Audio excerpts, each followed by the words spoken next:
예수님께서 잡히신 후에 두 번의 신문을 당하고 계십니다. 그 첫 번째는 대제사장인 안나스에게 잡혀가서 신문을 당하시고, 그 두 번째는 총독 빌라도에게 잡혀가서 신문을 당하고 계십니다. 비록 예수님께서 잡히셔서 신문을 당하는 자리이지만 그 자리는 예수님께서 친히 자신에 대해서 온전히 드러내는 그런 현장으로 삼고 계심을 보게 되어집니다. 먼저 오늘 19절 말씀해 보면 예수님께서 대제사장 앞으로 끌려오시고 그 대제사장이 예수님에게 이렇게 묻습니다. 대제사장이 예수에게 그의 제자들과 그의 교훈에 대하여 물으니, 지금 대제사장은 예수님에 대해서, 그의 제자에 대해서, 그의 교훈에 대해서 묻고 있는데, 그 묻는 이유는 정말 예수님에 대해서 알고자, 예수님이 하신 말씀이 무엇인지 그것을 알기 위해서 묻는 것이 아니라 그야말로 신문을 하고 있는 것입니다. 예수님에게 어떤 빌미나 죄목을 덮어씌울 그것을 찾기 위해서 지금 묻고 있는 것이죠. 그래서 그 제자들에게 묻는 내용들은 그 제자들이 무장봉계를 일으킬 수 있는 자들인지, 혹은 같은 맥락에서 예수님의 교훈에 대해서 묻고 있는 것도 예수님에게서 뭔가 빌미를 잡을, 그 죄목을 찾아낼 어떤 그런 것들을 위해서 지금 묻고 있는 것이죠. 예수님에 대해서 묻고 있는 내용에 대해서 더욱 구체적으로 다른 복음서에 나타나고 있는데, 그 대제사장이 집중적으로 예수님에 대해서 추궁하고 있는 내용은 바로 네가 정말 하나님의 아들이냐라는 것입니다. 네가 하나님의 아들이라고 말했는데 정말 네가 하나님의 아들이냐, 아니 네가 정말 하나님의 아들이라고 주장했느냐, 거기에 포커스가 맞춰져 있는 것이죠. 마태복음 26장에 보면 이렇게 말합니다. 대제사장이 이르되 내가 너로 살아계신 하나님께 맹세하노니 네가 하나님의 아들 그리스도인지 우리에게 말하라. 마가복음 14장에서는요, 네가 찬송받을 이의 아들 그리스도냐. 누가복음 22장에서는 네가 하나님의 아들이냐 라고 묻고 있는 것입니다. 이것은 정말 예수님에 대해서 알기 원하는 그런 갈급함에서 나오는 질문이 아니라 예수님을 하나님의 아들이라고 주장한 그것을 들어서 신성모독죄로 그를 재판에 해고하기 위해서 지금 묻고 있는 것입니다. 그러나 예수님께서는 그런 상황 가운데서도 머뭇거리지 아니하시고 자신이 어떤 분이신가를 온전히 드러내고 계십니다. 내가 그니라. 너희 말과 같이 내가 그니라. 친히 예수님은 하나님의 아들이심과 그리스도로서 이 세상에 오신 분이심을 나타내 보여주고 계십니다. 여러분, 지금 이 현장을 한번 보십시오. 하나님의 아들이신 예수님이 서 계십니다. 그리고 그 예수님이 친히 내가 하나님의 아들이다, 내가 그리스도다라고 말씀해 주셨습니다. 그리고 대제사장은 예수님을 보고 있고 또 예수님의 말씀을 듣고 있습니다. 그런데 그 예수님을 하나님의 아들로 믿지를 못합니다. 대제사장이 자기 옷을 찢으며 이르되 우리가 어찌 더 증인을 요구하리요? 그 신성모독하는 말을 너희가 들었도다. 너희는 어떻게 생각하느냐 하니 그들이 다 예수를 사형에 해당한 자로 정죄하고, 예수님이 온전히 드러나 있는 그 자리에서 이 대제사장과 사람들은 그 예수님 앞에 예수님을 하나님의 아들로 믿는 믿음의 자리로 이끌림을 받는 것이 아니라 오히려 예수님을 정죄하고 예수님을 사형에 해당한 자로 몰아세우고 있는 것을 보게 되어집니다. 여러분, 이것은 비단 대제사장의 모습만을 말하고 있는 것이 아닙니다. 이 세상의 모습을 대변하고 있는 것입니다. 이 세상의 모습은 어둠 그 자체입니다. 여기서 세상의 어둠 그 자체라는 말은 세상이 부패하고 악하여지고 타락하였다는 의미를 이야기하는 것이 아니고, 본질적인 세상의 어둠이라는 것은 바로 하나님이 보내신 예수 그리스도를 알지 못하는 것을 의미하는 것입니다. 그래서 요한복음 1장에 보면 빛이 어둠에 비치되 어둠이 깨달지 못하더라. 세상이 그를 알지 못하였고 영접하지 아니하였으나, 예수님이 이 세상에 오셨어요. 빛으로 오셨는데 그 예수님을 알지도 못하고 영접하지도 못하는 그 세상, 그 세상이 바로 어둠의 세상인 것입니다.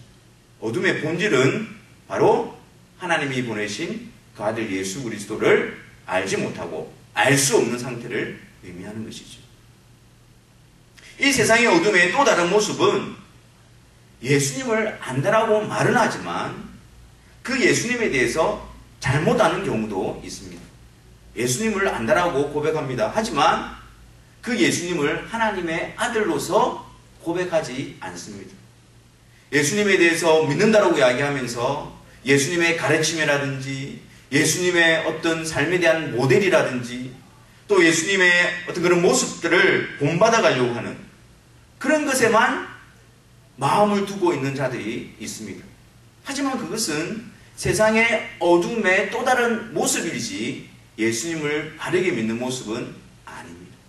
그들이 하나님의 아들로서 이 세상에 오신 그 예수님에 대해서는 전혀 관심을 가지지를 않습니다. 예수님의 속죄, 예수님의 십자가, 예수님의 부활, 거기에는 전혀 관심 없이 그냥 예수님의 가르치심과 예수님의 모습과 예수님의 삶에 대한 본에 대해서만 관심을 가지는 것, 이거 역시 어두운 세상의 또 다른 모습입니다. 또한 어떤 무리들은 예수님에 대해서 하나님의 아들로 인정하지만 하나님의 아들로 오신 그 목적을 믿지 않는 경우가 있습니다. 이거 역시 어두운 세상의 또 다른 한 면에 불과한 것입니다. 예수님 하나님의 아들이시지, 예수님 신적인 능력이 있으신 분이시지, 그래서 이 세상 가운데서 나를 도우실 수 있는 분이야 라고 하는 것입니다. 하나님의 아들로서 오셔서 하나님이 보내신 목적과 그 일을 행함에 있어서는 관심이 전혀 없고 오로지 그 신적인 능력으로 말미암아 이 세상에 나의 필요를 채워주시는 분으로 인정하고 모셔드리는 것, 그것도 역시 예수님에 대한 바른 믿음의 고백이 아닐 뿐더러 이거 역시 어두운 세상의 또 다른 모습이 되는 것이죠. 그렇다면 예수님께서 내가 하나님의 아들이다, 내가 그리스도로 이 세상에 왔느니라 라고 말씀하신 것에 대한 의미는 무엇일까요? 예수님을 하나님의 아들로 그리스도로 믿는다는 것의 의미는 무엇일까요? 여러분, 육신을 입고 이 세상에 오신 예수님은 하나님의 아들이십니다. 하나님의 아들로서 이 세상에 오신 것입니다. 영원 전부터 성부 하나님과 함께 존재하셨던 제2위이신 성자 하나님이십니다. 영원 전부터 영원토록 성부 하나님과 성령 하나님과 함께 존재하셨던 그분이 바로 육신을 입고 이 세상에 오신 예수님이십니다. 그렇기 때문에 본질적으로 예수님도 동등한 하나님이십니다. 요한복음 1장에 보면 예수님에 대해서 이렇게 증거합니다. 태초에 말씀이 계시니라. 이 말씀은 하나님과 함께 계시니 이 말씀이 곧 하나님이시니라. 골로새서 1장 15절에는 그는 보이지 아니하는 하나님의 형상이시요 모든 피조물보다 먼저 나신 이시니 17절 또한 그가 만물보다 먼저 계시고 만물이 그 안에 함께 섰느니라. 예수님은 하나님의 말씀으로서 영원 전부터 하나님과 함께 존재하셨던 하나님의 아들, 제2위이신 성자 하나님, 본질적으로 하나님이신 그분이 바로 예수님이십니다. 그분이 육신을 입고 이 세상에 오신 것입니다. 육신을 입고 이 세상에 오셨다 할지라도 그 본질적으로 하나님이신 그 하나님의 신성은 전혀 변함이 없으십니다. 여전히 성자 하나님으로서 육신을 입고 이 세상에 오신 분이 바로 우리 예수님이십니다. 그렇다면 하나님의 아들이신 제2위이신 성자 하나님께서 육신을 입고 이 세상에 오신 이유가 무엇일까요? 그것은 바로 그리스도로서의 직분을 감당하시기 위해서 육신을 입고 이 세상에 오신 것입니다. 그리스도로서 예수 그리스도 성자 하나님이신 예수님이 그리스도의 직분을 감당하기 위해서 육신을 입고 이 세상에 오신 것입니다. 그리스도, 기름 부은 자, 하나님께서 특별한 목적을 위하여 보내신 자, 그것이 무엇입니까? 바로 하나님이 부르시는 백성들을 죄에서 구속하시기 위해서, 그 일을 감당하게 하시기 위해서 그리스도로 보내신 분이 바로 하나님의 아들 예수님이신 것입니다. 그래서 마태복음 1장 23절에 아들을 낳으리니 그 이름을 예수라 하라. 이는 그가 자기 백성을 저희 죄에서 구원할 자라고 말씀하고 있는 것입니다. 하나님께서 부르시는 자들, 그들을 죄로부터 건져내어 하나님과 화목케 하시기로 작정하셨습니다. 이 일을 창세전부터, 영원전부터 성부 하나님은 그의 아들 성자 하나님과 성령 하나님과 함께 그 뜻을 공유하시고 그 일을 이루시기로 작정하신 것입니다. 그래서 때가 되어 그 아들 예수 그리스도를 육신을 입고 이 세상에 보내어서 그 그리스도의 일, 죄악된 세상 가운데 하나님의 백성들을 건져내는 그 일을 예수님을 통해서 이루어 주신 것입니다. 그리스도의 직분을 감당하기 위해서는 예수님께서 하나님의 아들이신 예수님으로서만 그 일이 가능한 것입니다. 왜냐하면 하나님께서 그리스도에게 주신 직분은 죄인들을 죄에서 구속하기 위함인데, 이 일을 감당하기 위해서는 사람들 가운데는 자격 있는 자가 아무도 없고 오직 하나님이셔야만 했던 것입니다. 하나님의 아들이 육신을 입고 오셔야만 그 직분을 감당할 수 있기 때문이었습니다. 왜냐하면 죄가 없는 자가 죄인들의 죄를 대속할 수 있기 때문입니다. 우리 모든 사람들은 다 죄인입니다. 그 누구도 다른 사람의 죄를 대신 담당할 수 있는 자격 있는 자가 아무도 없습니다. 그래서 천하에 구원 얻을 다른 이름이 전혀 없는 것입니다. 오직 죄 없으신 하나님의 아들이신 그분 예수 그리스도만이 우리 죄를 대신 담당할 수 있는 유일한 자격 있는 분이십니다. 또한 하나님의 아들이시기 때문에, 생명의 주인이시기 때문에 우리의 죄를 대신 담당하시고 사망의 권세를 깨뜨리시고 우리에게 영원한 생명을 주실 수 있기 때문입니다. 이 그리스도의 직분은 우리의 죄를 구속하시고 우리를 건져내어 하나님과 화목케 하시고 영원한 생명을 주시는 이 일은 오직 하나님의 아들로서만 가능한 일이기 때문에 이 일을 이루시기 위해서 유일하신 독생자 예수 그리스도께서 육신을 입고 이 세상에 오신 것입니다. 이 예수님에 대해서 고린도전서 1장 30절에는 이렇게 말씀합니다. 고린도전서 1장 30절, 너희는 하나님으로부터 나서 그리스도 예수 안에 있고 예수는 하나님으로부터 나와서 우리에게 지혜와 의로움과 거룩함과 구원함이 되셨으니 기록된 바 자랑하는 자는 주 안에서 자랑하라 함과 같게 하려 함이라. 이 얼마나 복된 말씀입니까?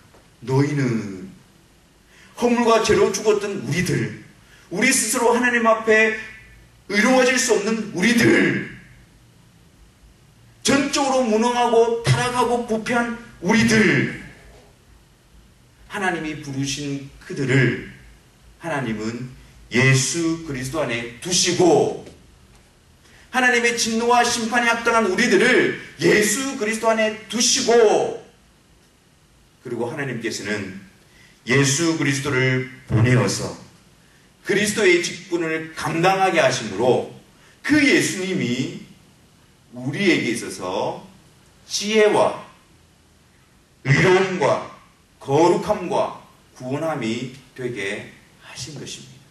우리의 행위와 우리의 어떤 불가능한 그런 자격과 조건에서부터 나오는 것이 아니고, 그런 우리들, 전혀 불가능한 우리들을 예수 그리스도 안에 두시고 예수님이 우리를 대신해서 그 죄의 값을 치르게 하심으로, 죄의 형벌을 당하게 하심으로 그 예수님이 이뤄놓으신 일을 가지고 우리에게 의로움과 거룩함과 구원함이 되게 하신 것입니다.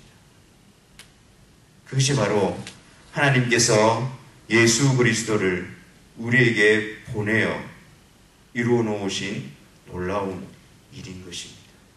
우리는 그 예수 그리스도 앞에서 이렇게 고백할 수밖에 없습니다. 나는 죄인입니다. 나는 하나님 앞에 심판과 형벌을 받아 마땅한 죄인입니다. 나의 행위로서는, 나의 공로로서는, 나의 자격으로서는 하나님 앞에 의로워질 수 없는 자입니다.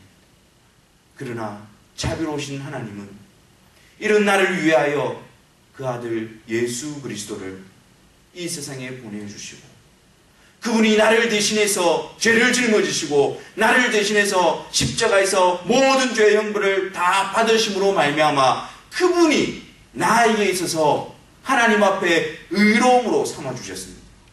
그분이 나에게 있어서 하나님 앞에 구원함을 받을 수 있는 근거로 삼아주셨습니다. 하나님 앞에 의롭게 될 수 있는 유일한 근거로 삼아주셨습니다. 그래서 제가 하나님 앞에 의로워지고 하나님 앞에 구원을 받게 되어지고 하나님 앞에 거룩한 백성으로 설 수 있는 유일한 이유는 바로 예수 그리스도입니다. 예수 그리스도 외에는 자랑이 결코 없습니다. 이런 고백 앞에 우리는 이끌림을 받게 되어지는 것이고, 그것이 바로 예수님이 하나님의 아들이시며 그리스도이십니다 라는 고백의 의미가 되는 것입니다.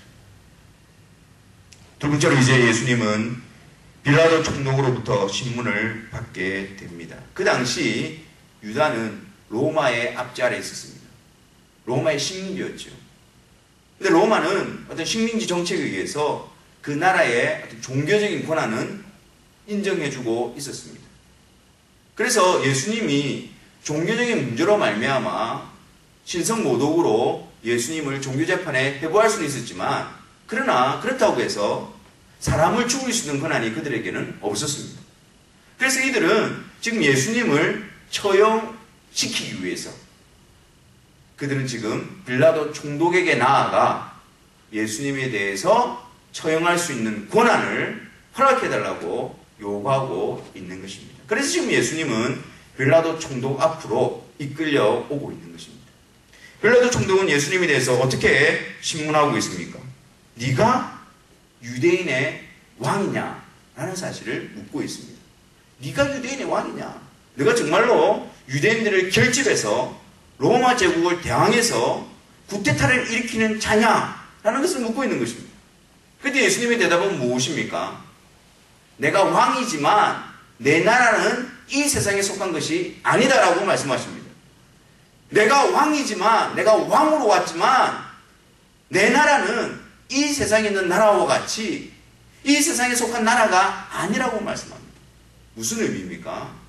예수님께서 하나님의 아들로서 그리스도의 직분을 감당하기 위해서 이 세상에 오셨습니다. 동시에 예수님은 하나님의 아들로서 왕으로서 이 세상에 오신 것입니다. 다시 말해서 예수님께서 구속하시는 자들을 죄와 사망의 법에서 건져내어 그의 나라가 되게 하시고 그 나라를, 그 백성들을 책임지시고 다스리시는 왕으로 예수님은 오신 것입니다. 그런 측면에서 내가 왕으로 왔다라고 말씀하는 것입니다.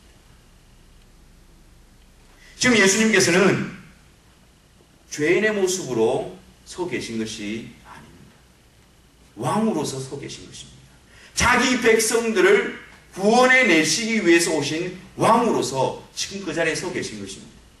예수님께서 연약함 때문에, 부족함 때문에, 능력 없음 때문에 그들에게 붙잡혀 서 있는 것이 아니라 죄와 사망의 법 아래에 매여 있는, 흑암의 권세 아래에 매여 있는 자기 백성들을 건져내시기 위해서, 그 권세를 깨뜨리시고 그 백성들을 구속하기 위해서 오신 왕으로서 그 자리에 서 계신 것입니다.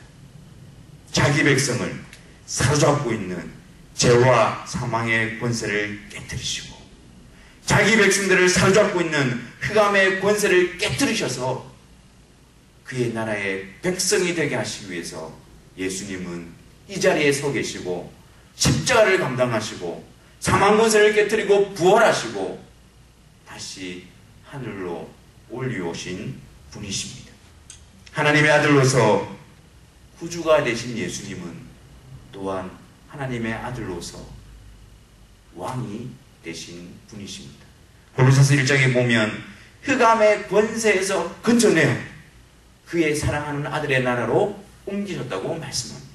우리는 예수님을 통해서 구원함을 받았습니다. 그게 끝이 아닙니다. 우리가 예수님께서 그리스도로서 행하신 일로 말미암아 흑암의 권세에서 건져내어짐과 동시에 우리는 왕이신 그 주님이 다스리시는 그 나라의 백성으로 옮겨지게 된 것입니다. 우리를 건져내심과 맞물려 있는 것이 그 나라의 들어감입니다. 예수님을 통해서 우리의 죄가 용서받음과 함께 맞물려 있는 것이 왕이신 그 예수님으로부터의 보호와 통치와 다스리심 가운데에 들어가는 것이 같이 맞물려져 있는 것입니다. 그래서 우리는 이 세상을 살아가면서도 그 왕이신 예수님, 우리를 사로잡고 있는 그 모든 권세 위에 뛰어나신 그 예수님이 그 모든 것을 깨뜨리셨기 때문에 우리는 이 세상의 악으로부터, 죄로부터, 사망의 권세로부터 우리는 보호를 받게 되어집니다. 동시에 그 왕이신 예수님이 다스리시는 그 나라에 들어와 있기 때문에 우리 속에는 끊임없이 그 예수님이 우리를 주관하시고 다스리시고 통치해 가시는 것입니다. 그 일이 계속해서 우리 안에 일어나게 되어지고 우리 안에 드러나는 역사가 되어지는 것이죠. 그렇기 때문에 우리가 왕이신 예수 그리스도에 속한 백성이기 때문에 우리는 이제 더 이상 죄의 종노릇 하는 자리에서 그대로 머물러 있을 수가 없습니다. 우리는 더 이상 사탄의 존재함 가운데에 깊이 빠져 있을 수가 없습니다. 우리는 더 이상 쓰러지고 넘어진 자리에 그냥 그 자리에 주저앉아 있을 수가 없습니다. 왜요? 예수님이 나의 왕이 되셔서 구주이신 예수님이 나의 왕이 되셔서 지금 그 나라에서 우리를 다스려가고 통치하고 보호하시고 이끌어가는 역사가 끊임없이 계속해서 일어나고 있기 때문에 그러한 것입니다. 그 통치하심이 우리를 일어나게 하십니다. 그 다스리심이 우리로 하여금 돌이키게 하십니다. 그의 주관하심이 우리로 하여금 주의 뜻에 순종하도록 우리를 이끌어 가시는 것입니다.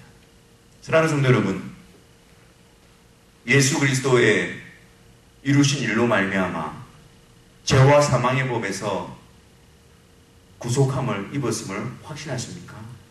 그렇다면 동시에 예수님은 나의 왕이십니다. 그 자리로 우리는 이끌림을 받아야 할 것입니다. 예수님이 나의 죄를 위해서 죽어주시고 예수님이 죄로부터 나를 건져주셨습니다. 예수님이 나의 구주이십니다. 확신함과 동시에 저는 이제 더 이상 이 세상에 속한 자가 아니고 주님의 나라에 속한 백성으로서 주님이 저의 왕이십니다. 그 고백으로 이끌림을 받아야 하는 것입니다. 죄로부터 용서함 받았다고 하면서 계속해서 죄의 종노릇 하고 있다면, 예수 그리스도로 말미암아 흑암의 권세에서부터 구원을 받았다고 하면서 계속해서 죄의 종노릇 하고 있다면, 그것은 우리에게 바른 복음이 전해지고 있는 것이 아닌 것입니다.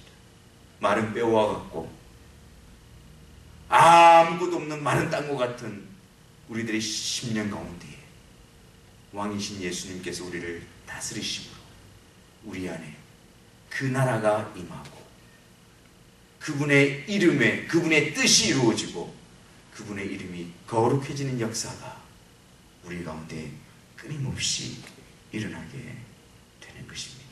그것이 바로 예수님은 하나님의 아들로서 그리스도이시며 예수님은 하나님의 아들로서 왕이십니다 라는 고백의 의미인 것입니다. 사랑하는 성도 여러분, 무엇이 가장 큰 비극일까요? 또한 반면에 무엇이 가장 큰 복일까요?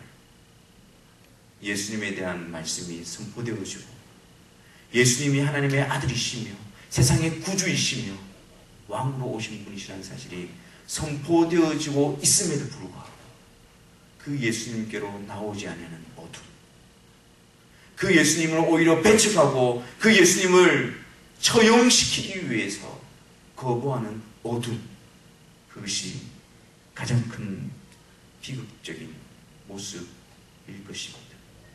반면에 가장 큰 복은 무엇일까요?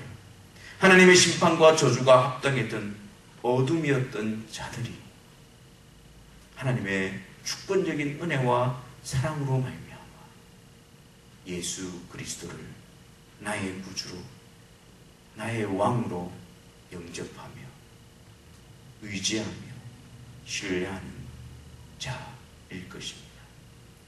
자신은 부족하고 자신은 하나님 앞에 죄인임을 인정하지만 그 절망 가운데 머물러 있는 것이 아니라 하나님이 보내신 예수 그리스도로 말미암아 주님이 나의 구주십니다. 주님이 나의 왕이십니다. 그것으로 인해서 이 세상 가운데 하나님의 백성으로 살아가는 자, 그것이 바로 가장 복된 자일 것입니다. 단순하고 분명한 진리이지만 예수님이 나의 구주십니다.